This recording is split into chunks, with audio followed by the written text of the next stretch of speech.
アクアリウム初心者のおっさんが魚と暮らすためゼロから水槽の準備をしています。前回のメンテナンス続きで約3ヶ月間くらい水を回してきた外部フィルターの清掃を初めてやります。ちょっと早いかなとも思うんですが、とにかく一回開けてみて現状を見てみたいって感じですね。で、今こんな風に敷布団カバーで包んであります。で、ちょっと不格好なんですけど、微妙な音がやっぱりしてて、それが気になるんですよね。じゃあどんどん行きましょう。フィルターの電源を切った状態でダブルタップをまず閉じます。で、これいつもどっちに回せばいいのかすぐわかんなくなっちゃいます、僕。で、ダブルタップを外して少しだけ水が残ってるんでタオルは使った方がいいと思います。そして水を抜くんですが、エーハイムのオフィシャルサイトにも載ってる逆線って方法で水を抜きます。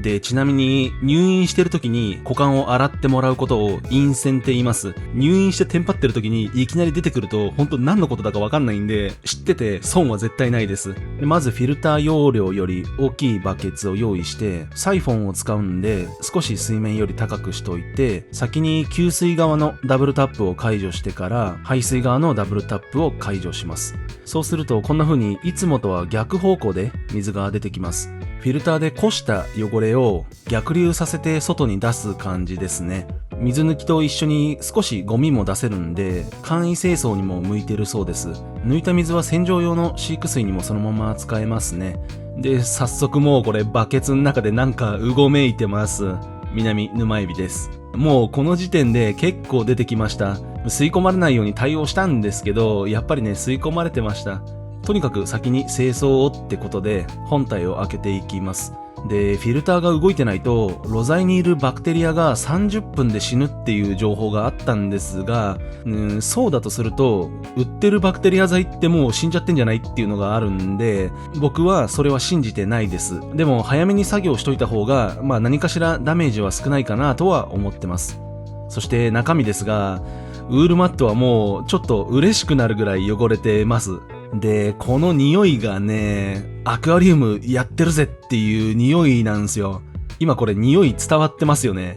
で、この匂いをね、実体験したい人はぜひアクアリウムやってください。この汚いウールマットはもう洗うのめんどくさいんで、新品に交換しちゃいます。で、こっちは活性炭のブラックホールです。これも汚いんですけど、これが水の汚れなのか、炭のカスの汚れなのか、ちょっとよくわかんないんで、これも新品に交換しちゃいます。で、次がバイコムバフィーが入ってて、これはオフィシャルサイトに汚れの目安が載ってるんで、まだ大丈夫そうってことで飼育水に入れておきます。で、次がサブストラットプロで、僕の主観なんですけど、すごく綺麗に見えるんですよね。で、バクテリアもここに住んでるんで、飼育水で軽く湯水で置くだけにしました。で、粗めフィルターは後で洗うんで、こっちに置いて、で、最後にエイハイムメックです。これもあんまり汚れてるように見えなくて、飼育水で軽くすすいで終わりにしちゃいます。以前コメントでこの物理ろ過の方は包んでるネット自体が汚れちゃって水が通りにくくなるんでネットに入れない方がいいよっていうコメントいただいたんですが、ちょっと撮影時間ってずれてるんでこの時対応まだしてません。今度絶対試してみようと思います。ただこのリングの中にエビがちょっとまだ入ってそうな気もするんですけど、もうこれはしょうがないですね。で、2つの露材は水槽から持ってきた飼育水につけておきます。モーターの取り外せる部品も結構汚れてたんで掃除しておきます。で、特にこのインペラーっていう部品周りが結構汚かったですね。では水槽側のパイプ類も外しましょう。もうこれはどんどん外してって、ホースも結構内側がなんかもやっとしちゃってるんで洗いたいですね。本体側のホースだけ緑のやつを使ってて、こっちの方が汚れが見やすいです。で、それは狙い通りなんですけど、汚れの色がよくわかんないんで、透明のやつみたいに苔がちょっと濃くなってきたなみたいな判断はちょっとできないですね。では洗浄です。画面に映ってるパーツはもうスポンジでガンガン洗っていくだけです。粗めスポンジも結構綺麗ですね。ストレーナーにネットつけてる影響でゴミがあんま吸ってないんですかね。で、本体も綺麗に洗って、ホース類はこのパイプクリーナーで洗います。100均のセリアで売ってるやつです。ネットでこのホースを洗う方法がいろいろ見つかりましたが、結局僕はブラシ突っ込んで洗うのが一番合ってました。こんな感じで汚れが取れます。結構汚いです。こうやってホースが綺麗になるとかなり気持ちいいですね。流れる水の抵抗にもなってるはずなんで、かなりスッキリします。モーター周りのパーツも壊さないように綺麗にして、で、先ほどホースの汚れが分かりにくいって言いましたが、汚れてない接続部との境目を見てみると結構やっぱ差がありますね。外さないと比較できないんで、使ってる時はちょっと分からないんですけど、あとはもうガンガン洗っていくだけです。ブラシだとこんな風にシャワーパイプの細かい穴もしっかり洗えます。こっちはホースも長いんで汚れがかなり出てきます。で、これでホースからビュッて汚れが出てくるの結構気持ちいいですね。で、残りのホースも全部作業して、シャワーパイプの固定に使ってるキスゴムも結構ヌメヌメしてたんで全部洗浄しておきました。水の中に入ってるゴムってなんかすごい汚れますよね。で、水槽内のパイプから戻していくんですが、給水パイプの方は一旦水槽にこうやって沈めて空気を全部抜いたらダブルタップを閉めて空気が入らないように所定の位置に戻すと、この水がサイフォンで落ちるようになるんで予備水がいらなくなります。シャワーパイプの方はそのまま取り付けるだけです。モーターの方のパーツも全部戻して炉材とかも元に戻します。で、このフィルターの内部については22番目の動画で細かく説明してるんで興味があったらご覧ください。で、バイコムバフィーも元に戻して、こちらのブラックホールは一旦水で湯水でから使うように説明書に記載があるんで、余った飼育水で湯水で、結構炭の黒ずみが最初出てきます。ウールマットの方は新品を使います。23番目の動画で買ってきた商品です。で、カバーを戻して、モーターもはめて、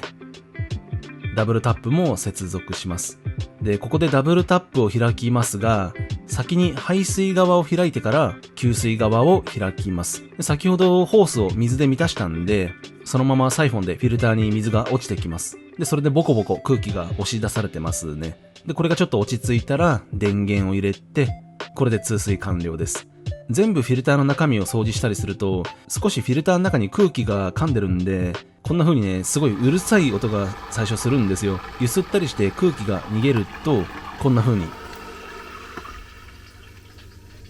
静かになります。これでフィルターの清掃は完了です。ではフィルターに吸い込まれてた南沼エビを助けましょう。画面だとゴミと一緒でちょっと分かりにくいんですが、赤ちゃんエビも含めるとかなりの数出てきました。で、なるべくゴミを拾わないようにエビをトレイに移動して数えたら30匹ぐらいいました。で、写真も撮ったんだけど、赤ちゃんエビが透明でちょっとうまく写真撮れませんでした。もっとね、上手な伝え方が見つかればよかったんですけど、とにかく結構入ってました。では、虎の穴からお家に帰ってもらいましょう。ちょっとこれゴミも盛大に混じってますが、エビの舞ですね。で、トレイに残った方も移動して、結構いますよね、エビ。なんかフィルターに吸い込まれたエビって、すごく白い気がするんですが、気のせいでしょうかね。で、結局エビがたくさん吸い込まれてたんで対策を変えます。もともとはこのヘアネットでしたが、キッチンで使うストッキングネットです。こういうの黒いのは結構珍しいと思いますが、セリアでこれも売ってます。こんな感じで確かにストッキングですね。ヘアネットと比較するとこんな感じで、かなり目が細かいです。水を切るネットなんで通水性は大丈夫だと思いますが、このエビの吸い込み防止もパイプの中に粗いスポンジを入れるっていうアイデアをいただいてたんですが、先にこの黒ネットをちょっと用意してたんで、とりあえず試しに先にやらせてください。これね、素肌にね、こうストッキングで、あとはもうかぶせて結びたいで縛って終了です。で、これでフィルターメンテが終了です。で、心なしか水が元気よく出てる気がしますが、見た目に何にも違いがないのがちょっと寂しいですね。汚れ具合からしてもう2ヶ月ぐらい掃除しなくても大丈夫かなって思ってます。ホースの方は毎月やってもいいかもしれませんね。やっぱり生体が少ないと汚れ方ってこんなもんなんでしょうかね。気持ち的にはすごいスッキリしました。あんまり掃除しすぎても良くないらしいんで、とりあえず今回は中身が見れて僕も良かったです。では今回使った金額です。パイプクリーナー110円、ストッキングネット110円、両方とも100均のセリアで買ってきました。ブラックホールとウールマットは以前買ってきたセットなんで計算に入れてません。ここまで合計で17万9429円となりました。次回は最近濃くなってきちゃった油膜対策についてです。ちょっといろいろやってみるんで楽しみにしててください。それではまた。